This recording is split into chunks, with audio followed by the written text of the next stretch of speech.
Welcome to F007 Channel. Dukung terus F007 Channel dengan like, share, comment, and subscribe. Melanjutkan cerita berikutnya dari Battle Through the Heavens.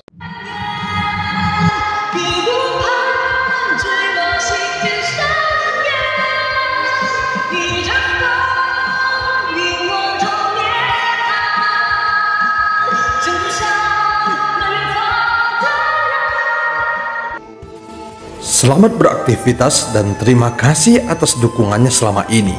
Semoga semua sobat F007 selalu diberikan kesehatan dan rezeki yang berlimpah. Amin ya robbal alamin.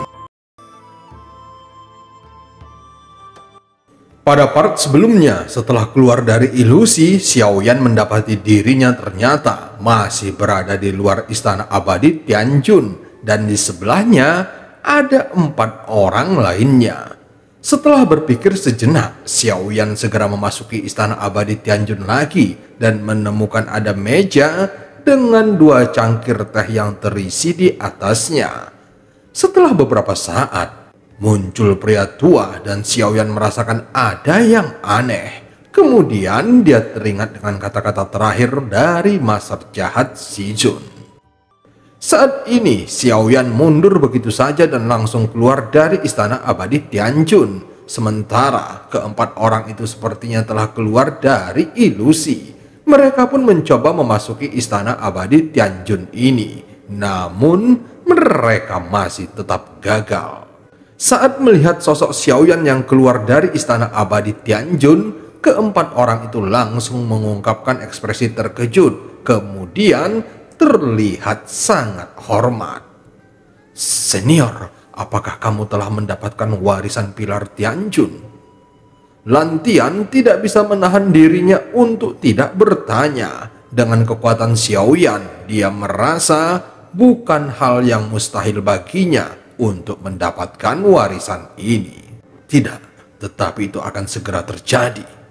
Mata Xiaoyan tampak acuh tak acuh dan dia tiba-tiba menatap ke arah Lantian yang berdiri tidak jauh darinya. Kemudian dia mengalihkan pandangannya ke Tianjunsu yang bagaikan pilar batu yang menopang dunia ini. Setelah kata-katanya keluar begitu saja, Xiaoyan segera bergegas maju dan terlihat ada guntur ekstrim di telapak kakinya yang seolah-olah bisa memegang kendali dan melakukan apapun yang diinginkannya. Sosoknya menghilang dalam sekejap yang membuat jubah dan rambut keempat orang itu terlihat sedikit berantakan. Saat mereka melihat sosok Xiaoyan lagi, mereka mendapati Xiaoyan sudah muncul di depan pilar batu.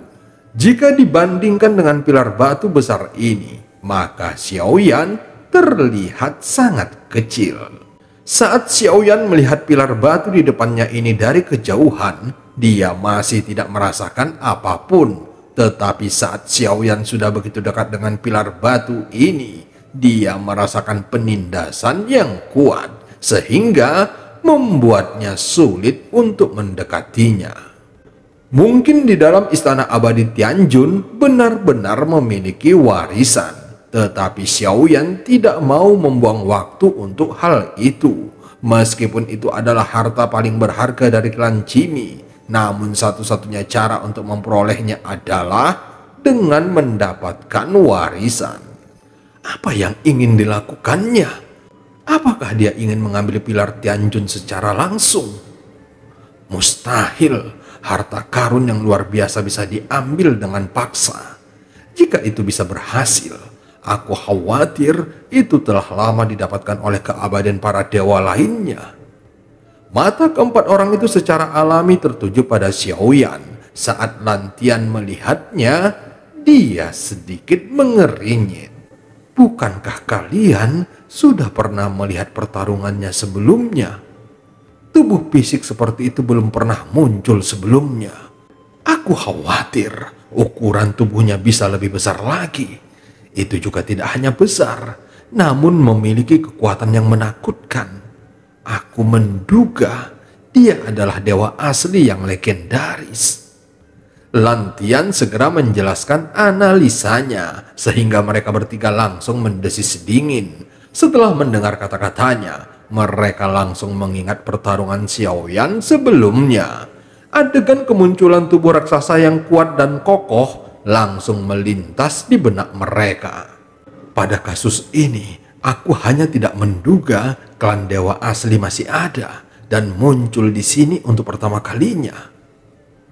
Sepertinya belum tentu demikian, karena konon Tianjunsu itu adalah milik klan Cimi yang digunakan oleh tubuh kuat dewa asli. Namun aku juga mendengar bahwa Tianjunsu ini sebenarnya dicuri dari klan dewa asli. Lantian segera melanjutkan kata-katanya. Sementara itu, sosok Xiaoyan masih menatap pilar batu di hadapannya dan membiarkan keempat orang itu memikirkannya. Tampaknya mereka juga ingin melihat apakah Xiaoyan benar-benar bisa mendapatkan Tianjunsu.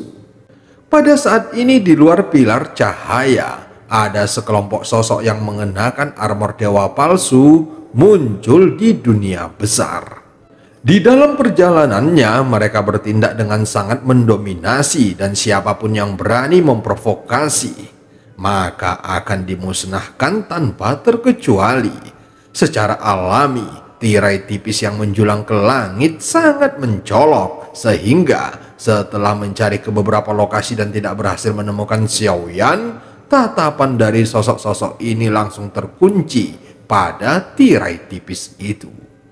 Sambil memegang slip giok di tangannya, mereka melihat cahaya biru redup yang berkedip-kedip. Sepertinya mereka bisa yakin bahwa orang yang mereka cari ada di sini. Tetapi slip giok itu tidak bisa memberikan posisi yang akurat. Sebelumnya, mantan Kaisar Taisu tidak memberikan informasi lebih detail kepada mereka, seperti potret Xiaoyan, sehingga tidak mudah bagi mereka untuk menemukannya.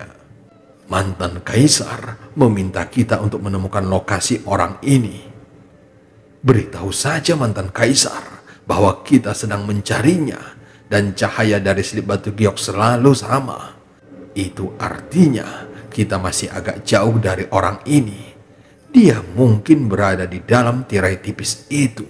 Setelah mengamati ke sekeliling dan menganalisa beberapa kemungkinan, sekelompok sosok ini segera bergegas menuju tirai tipis. Saat mereka tiba di depan tirai tipis, suara kelompok Taisu yang terbang terdengar menderu dengan sangat keras. Saat ini, masih banyak sosok yang berada di luar tirai tipis dan terkejut saat melihat pemandangan ini.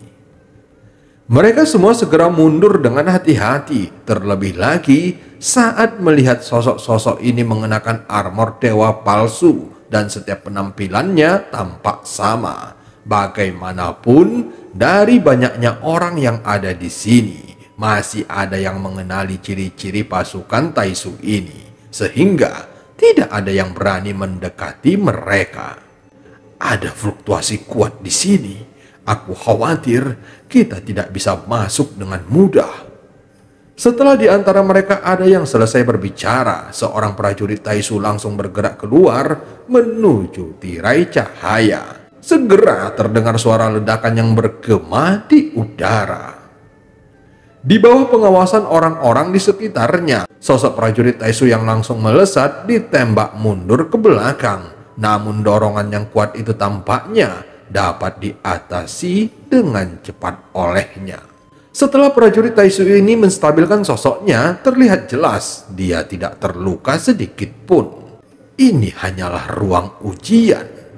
Semua orang terkejut mendengar kata-katanya. Segera semua orang dapat melihat para prajurit Taisu ini mengeluarkan potongan-potongan benda. Menyaksikan ini, semua orang menampilkan tatapan yang aneh. Mereka juga melihat potongan-potongan itu disatukan. Terlihat ada sebuah benda berbentuk tong panjang. Ada juga bilah horizontal di ujungnya. Semua prajurit Taisu melangkah maju sambil memegang benda yang seperti bor ini. Segera raungan datang darinya. Di depan benda ini ada cahaya yang mulai berkedip. kemudian mengembun menjadi bola cahaya dan terus berkembang sehingga memancarkan fluktuasi yang mengejutkan dan tidak normal.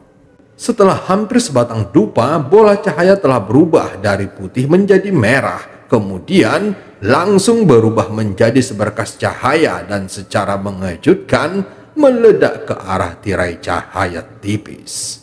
Tentu saja setiap orang yang melihat pemandangan ini menjadi sangat terkejut.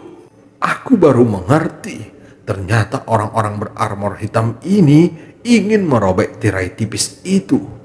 Mereka sangat aneh. Tirai tipis itu tidak bisa dihancurkan dengan mudah.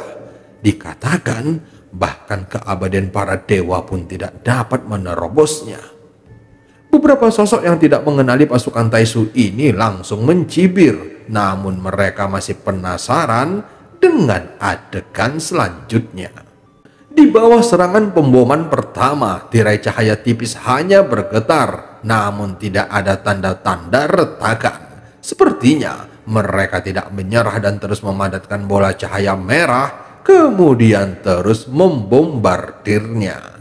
Di bawah serangan cahaya merah yang terus-menerus, terlihat pancaran sinar tirai tipis tampak sedikit redup. Mereka benar-benar akan menghancurkannya. Mungkinkah kita juga bisa menggunakan ini untuk memasukinya? Tatapan dari banyak sosok yang awalnya bertanya-tanya, sekarang tiba-tiba muncul kilatan cahaya di mata mereka, sehingga semua orang menunjukkan pandangan yang penuh harap. Sementara itu di balik tirai tipis, cahaya keemasan tampak berkedip, bahkan membentuk busur listrik yang menyapu dan meresap ke seluruh tubuh Xiaoyan.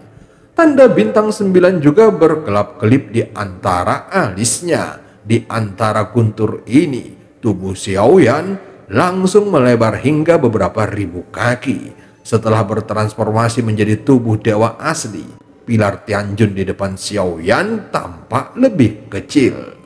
Xiaoyan segera mengulurkan tangannya dan memeluk pilar Tianjun. Saat dia memeluknya, ada kekuatan yang tak terlihat muncul dari pilar Tianjun yang membuat Xiaoyan langsung terkejut. Kamu sudah begitu lama berdiri di sini. Apakah kamu masih tidak ingin pergi? Saat Xiaoyan terguncang, energi dan darahnya langsung melonjak. Seketika tubuhnya memancarkan cahaya keemasan dan tubuh fisiknya terus berkembang menjadi lebih besar. Saat berikutnya, dia kembali memeluk Tianjunsu dan sepertinya ada dampak konstan yang datang dari pilar Tianjun. Terlihat semua awan di sekitarnya kembali bergulung sehingga membuat langit menjadi gelap dan awan yang menggeliat ini tampak seperti binatang raksasa. Menghadapi dampaknya, kali ini Xiaoyan tidak terguncang. Sambil menggertakkan giginya, dia mulai mencabut pilar Tianjun. Kemudian cahaya keemasan juga muncul dari tubuh Xiaoyan saat dia mengaktifkan tubuh fantasi emas dan terlihat cahaya keemasan terus mengalir di tubuhnya. Bangunlah untukku. Xiaoyan meraung marah. Pada saat ini seluruh daging dan darahnya meledak dengan kekuatan yang belum pernah terjadi sebelumnya. Seluruh dunia di sini juga langsung bergetar hebat. Bagaimanapun, bukan hal yang mudah untuk mencabut tiang yang seperti menopang langit. Itu seperti mencabut pohon besar yang berakar di tanah. Dan cerita pun berakhir. Sampai ketemu di part selanjutnya.